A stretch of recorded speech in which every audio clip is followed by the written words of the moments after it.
It's Absolutely Auburn, a place where we'll talk about all things Auburn, Maine, because we're in the middle of it all.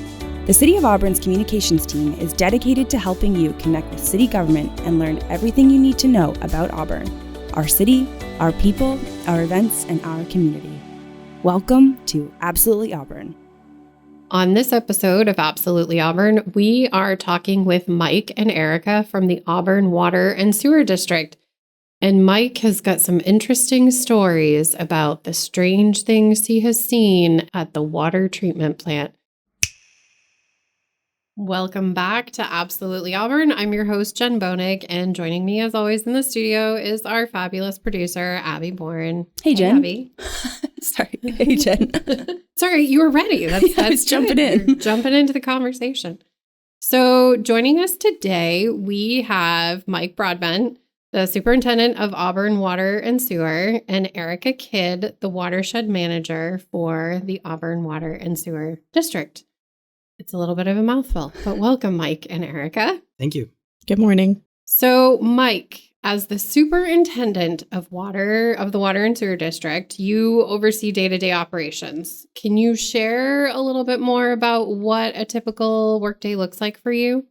I'm not sure there is a typical day, but every day brings something new. We have 6,500 customers. We've got 135 miles of water mains and sewer mains. We have regulatory authorities that we report to, and DEP and the Maine Drinking Water Program. It's just managing all of that, the operations, the reporting, the project planning. It's always every day is just a phase of that, what the next day is. Obviously working with our trustee boards, planning for future activities of the district.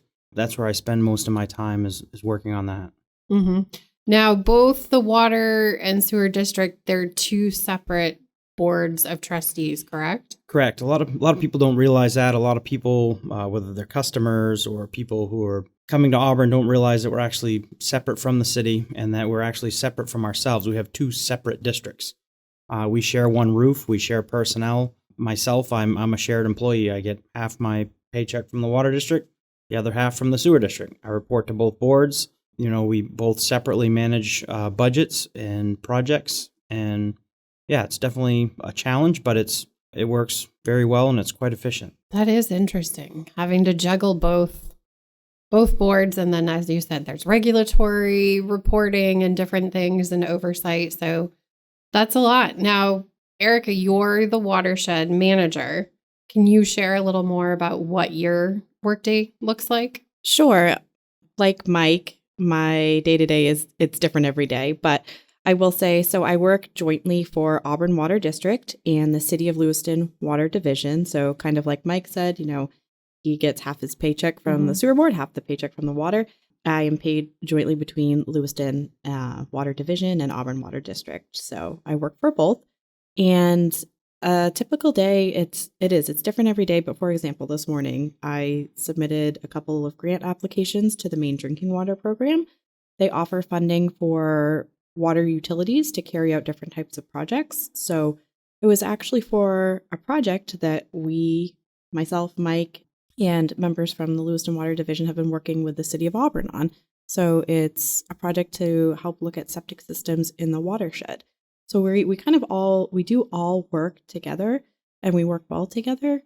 So on a day-to-day, I might be doing grant applications like that, or if we have a big storm come through, like we've been seeing more frequently, going out and driving around the watershed and making sure our infrastructure is okay. There's a dam in North Auburn. We need to check on that. Spring Road trees come down, those types of things. I also oversee the position is vacant right now, but an education and outreach coordinator. So they try to do a lot of the public outreach and get the message out about the fact that Lake Auburn is a public drinking water supply, why it's important to protect it. And then in the summer, we have seasonal employees who work at the boat launch. So they report to me and they inspect boats for any invasive plants coming through. So that's many different hats. There's kind of, to sum it up, there's watershed projects, there's grant funding.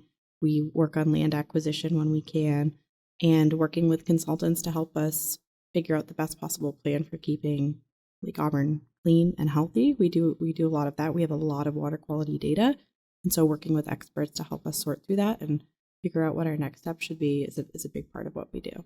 Yes. And we've been, Lake Auburn's been talked about quite frequently here. I would say certainly over the last 6 months for sure.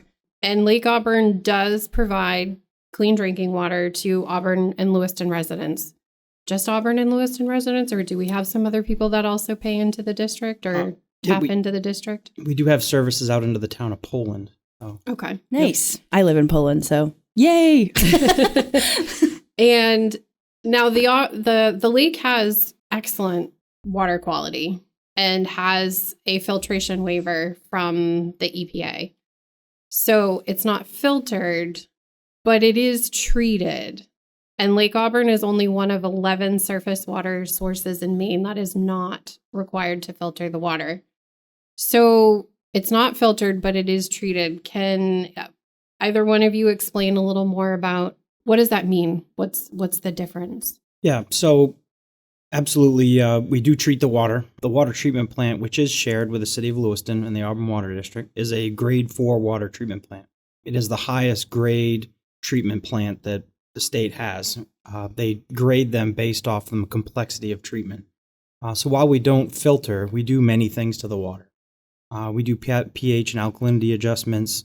We do deactivation of Giardia and Cryptosporidium. Those are bacterias. We do that through UV treatment. We add fluoride and corrosion inhibitors to the water, and then we ultimately disinfect it and treat it before it heads out into the systems. Between the two water systems, our treatment plant produces about 2.3 billion gallons of water in a year. So a lot of water goes through that plant. That is a lot of water. Now, I know, Erica, you said there is currently a vacancy with education and outreach, and I'm assuming both of you couldn't fill in on that role. I heard that there's going to be a Get Out the Lead campaign. So I know when I hear Get Out the Lead, I'm thinking people are driving slowly and they need to get moving. So I'm assuming that's not what we're talking about. Since we're talking about water, I'm assuming it's going to be maybe lead in pipes or other things that people have in their homes or businesses. I guess, can you explain a little more, Mike, about what this Get Out the Lead campaign is all about and kind of how we can help? So the district, as I mentioned earlier, we have regulatory authorities. We're regulated by EPA. The organization that has primacy over us is the Maine Drinking Water Program. They regulate the facilities within Maine per EPA rules and guidelines. EPA is federal, so if it's required in Maine, it's required everywhere. EPA has revised the lead and copper rule, and when they say lead and copper, that's lead and copper in water. When you take compliance samples, we sample for how much lead and copper is getting into the drinking water. Both the Lewiston Water Division and the Auburn Water District have been in compliance with the lead and copper rule. We haven't had any issues, but they've revised it. This new revision is going to require that the district in all water systems submit an inventory by October of 2024. This inventory consists of what all of our service lines, the material type is, basically from the main to the customer's home. The challenge with this is the district does not traditionally own service lines past the property line. Those are privately owned. And we do not have great records on the private portion of those service lines. Our records are very good on our side and of our mains. I'm very proud of the work that's been done decades before I ever started working at the district. If you look at our records, there's great notes that go back to the late 1800s on the pipe that was put in the service lines. But what's on the private side, there's not any information. Yeah. So we're required to submit that information by October, and we need to know what's on the private side. Is it copper? Is it plastic? Is it lead? So we're going to be doing a lot of public outreach and we're going to be sending out letters to all customers that we don't have this information on. We're going to be asking that they click on a link. There will be a survey that pops up. They can take a picture of their pipe where it comes into their basement. They can answer a couple of quick questions, hit submit, and that'll populate on our database and help us build our inventory to submit to EPA.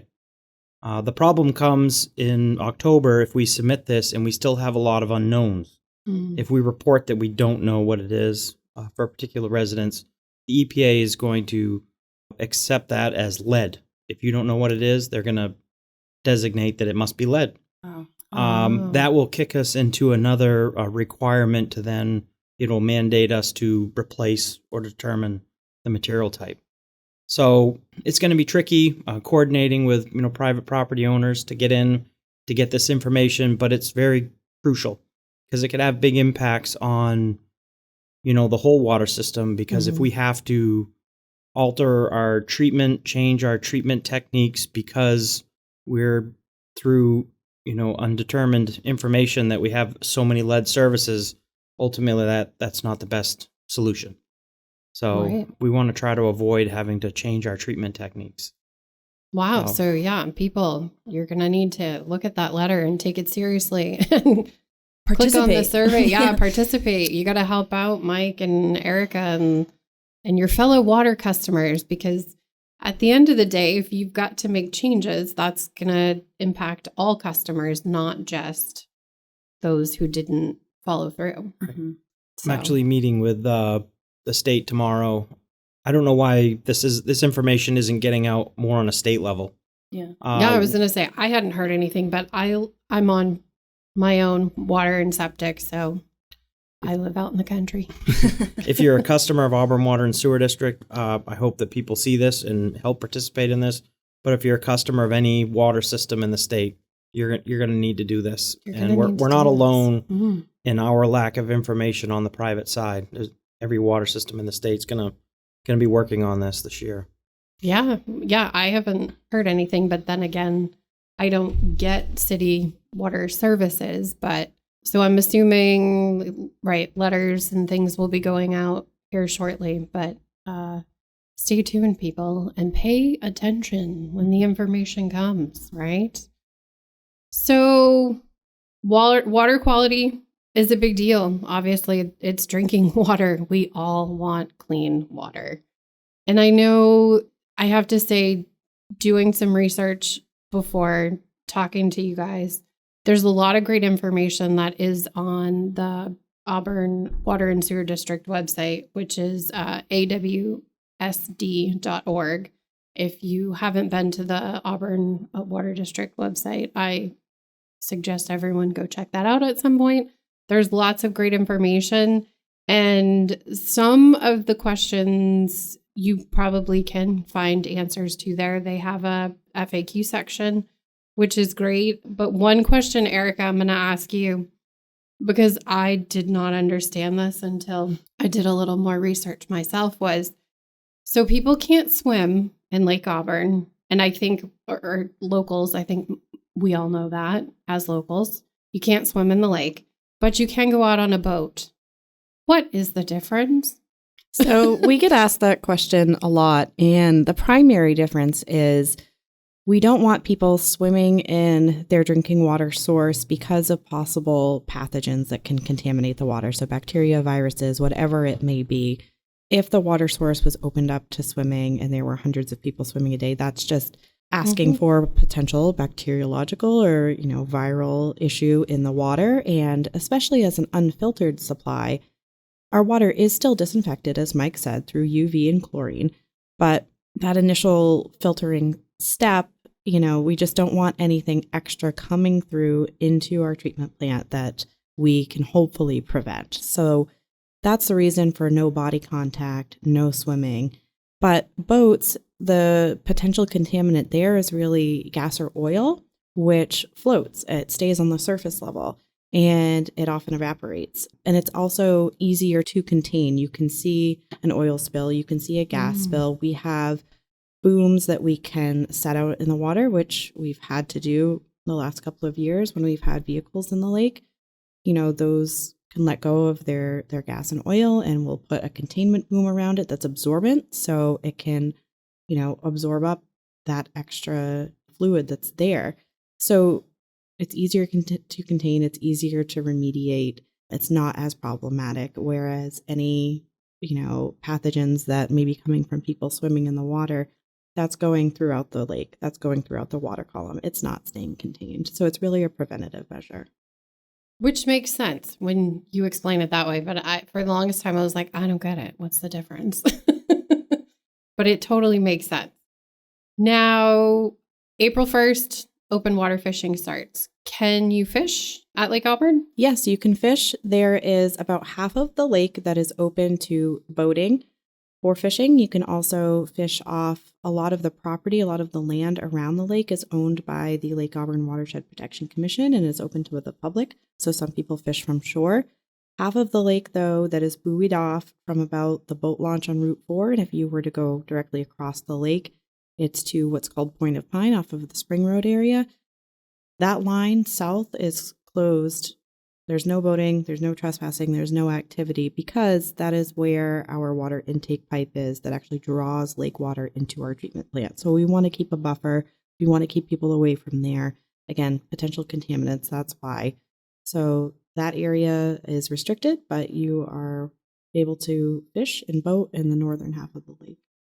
And ice fishing as well in the winter. I mean, I know this winter wasn't that great for that, but we actually don't allow ice fishing. That is a bit riskier for people to possibly fall through the ice. Oh, that makes sense. You know, we don't allow vehicles on the ice or snowmobiles with the exception of a certain pass along the western side of the lake. There is a snowmobile trail that we have permitted, but it's a quick on and off the ice. So we just really like to limit the possibilities of any accidents or people getting into the water. So it is close to ice fishing.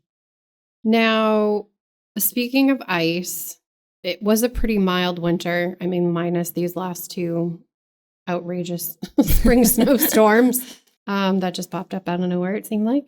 How many days of ice were there this year on Lake Auburn? There were 55 days of ice, which is the shortest on record that we have. And how does that impact the quality of the water? Or I guess, does it have an impact on the lake overall? It can. I wouldn't say it's not 100% predictable what we'll see, but it's a possibility because what it does is it shortens that window of ice coverage, obviously, and that makes the possibility of a growing season for algae longer. So you're warming up sooner in the spring and it's extending warmer water throughout the fall. Throughout history, the lake might have froze, early December and not thawed until late April. We're not seeing that anymore. Yeah. So that's really the potential impact. It's not a certainty, but the possibility is there that with an extended period of warmer water temperature and sun exposure, you can possibly have more algae growth, which impacts water quality. Now, we know we need the water for drinking and cooking, but then we've kind of neglected talking about the sewer, but we also have to bathe and flush our toilets and talk about less impressive things, I guess. I'm not sure. I'm lacking the word here, but the sewer district provides collection services to more than 5,300 residents, commercial, industrial, residential in Auburn. And like I said, I don't think we all sit around the table and go, let's talk about sewer. Either that or maybe you have some interesting friends and we should have them on our podcast, Abby. I don't know. It could make for an interesting conversation. Obviously, anything we put into the drains, whether it's our toilets, our sinks, even I know storm drains outside. We have to be mindful of what we're disposing of because all of that ends up in the sewer, right? And I don't even want to ask you what the weirdest thing is that you've seen in there. And I'm sure Pennywise is down there too, but what are some things that people, I know we shouldn't flush medications, for example. How does that negatively impact the system? So there's a lot of stuff that, I'm glad you're bringing this up. Sewer is not a glorious topic. It doesn't get a lot of fanfare. Water generally, Lake Auburn, the watershed gets a lot of attention, whereas the sewer systems in Lewis and Auburn don't. It is a very important, function. It's a service that we provide. We have 135 miles of collection mains. We've got 25 pump stations. Those pump stations and mains all collect the sewerage and they transport it to the treatment plant where it can be treated safely. Things that interfere with the collection, items that don't decompose, such as paper towels, rags. Those flushable wipes, friends, are not. They're not flushable. They're not flushable. The biggest marketing, what do you call that? A scam. It's a big scam. You can flush them, but they are not going to break down. Yes. They don't. And they get into pumps. They pile up into pipes. Yeah. They get clogged in manholes, and that all needs to be cleaned out by someone. Yeah. And we do have 25 very hardworking employees that keep the sewers flowing and clean and operating, because the last thing anybody wants to see is a sewer main backing up and flooding a street or flooding a house out. Nobody wants that. Because of something like that. So yeah, there's, medications, prescriptions, they can't be taken out with traditional treatment methods, even through a biological process, different things such as hormones and like that. They'll pass right through.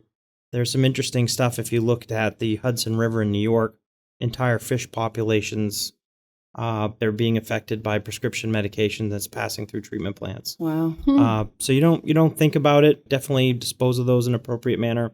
Don't flush them down the toilet. Anything, if it causes you to pause, paper towels, the brown ones are the worst that you see at the school bathrooms. Those just don't break down. They're very hardy and they plug lines. So yes. And the weirdest thing I've ever seen in the sewer, it was a baseball bat. No. Yep. And I don't know how. How? So how does that, friends, do tell us. So I'll tell you right where this was. This was over in New Auburn. This was on 6th Street. About 4 years ago, we were relining a sewer main. So that's where we have a main that was installed in the 1940s. And we go through and we put a new liner in it. So it's basically a new pipe when we're done. Mm-hmm. And so when we're going up the pipe with the camera to inspect it before lining, there was a baseball bat protruding in someone's service pipe into the main. And so we actually had to, it was an aluminum baseball bat. We had to, how does that happen? We had to excavate and remove it from the pipe because we couldn't cut it out of the way. It wasn't being held. So it was every time we'd try to cut it, it was moving, bouncing around. So we had to actually dig up, cut into the pipe, remove the baseball bat, and then proceed with the work. That's impressive. All right, so I've racked my brain. I know. I'm like, how? I did speak to the customer. They had no idea how it would have gotten in there. And in looking at the plumbing, I have no idea how it got through fittings. That's a mystery. It makes me think of, I don't know, someone who put it down there. Conspiracy ideas. But no, it's just, that's crazy. I've never heard anything like that. That's impressive if someone has a toilet that can fit an aluminum baseball bat. And then it can make its way to the street. It made its way all the way to the street. I'm so glad that I mentioned that because you never know. I'm gonna talk about this later. This is fascinating. An aluminum baseball. I did not think you were gonna say that at all. Years ago, here's another. I'm not sure what I thought you were gonna say, but not that. Another story for you. This was in a different community. I worked at a treatment plant, a wastewater treatment plant, and our alarm started going off one morning. We were getting a backup in our influent chamber into the plant. And so we go running down there to find out what's causing the backup. And there was millions of golf balls coming into the influent flow of the treatment plant. Well, in town, there was a par 3 golf course. They had a driving range and a mini golf. And when they were picking up the balls from the driving range and the machine dumps them into this room where they all get washed and then redistributed, the screen had gone out and the washing machine. Oh, no. And all their golf balls went down the drain. Wow. They made it through 2 pump stations. Oh, my word. And to the treatment plant. And that's where they finally caused a problem at the treatment plant. Wow. I mean, golf balls, that's a little more. Yeah. Okay. But still. It was 30,000 golf balls. But yeah. 30,000. Yeah. Just inundated by golf balls. Hey, you didn't have to buy any golf balls though, right? I mean, I didn't don't know for if a you while. play, but, and they weren't clean quite yet. They didn't want them back. No, I'm sure they did not. Oh, gosh. So golf balls and aluminum bats. Do I dare ask what's the most interesting part of your job, Mike?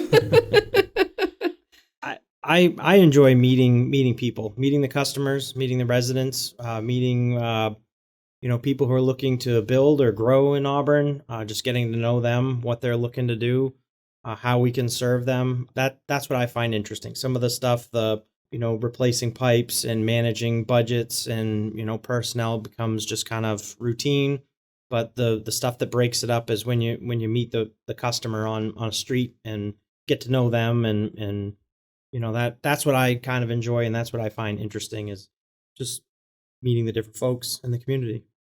And what about You, Erica, what's the most interesting part of your job? I would say working with some of the top experts in the field of water quality and water quality protection and learning from them and working with them and brainstorming, what are the best ideas we have for protecting this source? What are our options? What are some new innovative ways to do that? So I find that the most interesting, just learning from different people in this field. Yeah. And I know that there's, like I said, I know there's been a lot of conversation about it, and there's been different studies. And I also think it's interesting, both of you are kind of juggling and wearing multiple hats, serving various communities, not necessarily just the people of Auburn, because it is both Auburn and Lewiston's drinking water supply. So that can be tricky to navigate too. So kudos to you. Now for a question that we ask all of our guests. What is your favorite thing about Auburn? And it does not have to be anything work related. Either one of you can go first. Doesn't matter. I would say, and this might sound cliche, but it's Lake Auburn. I think it's beautiful. I think the area surrounding it is really beautiful. It's more rural, I think, than most people realize. Auburn is a big city. The southern part of it is rural. You have the city center, but the northern part of it is rural as well. There's a lot of old, beautiful homes.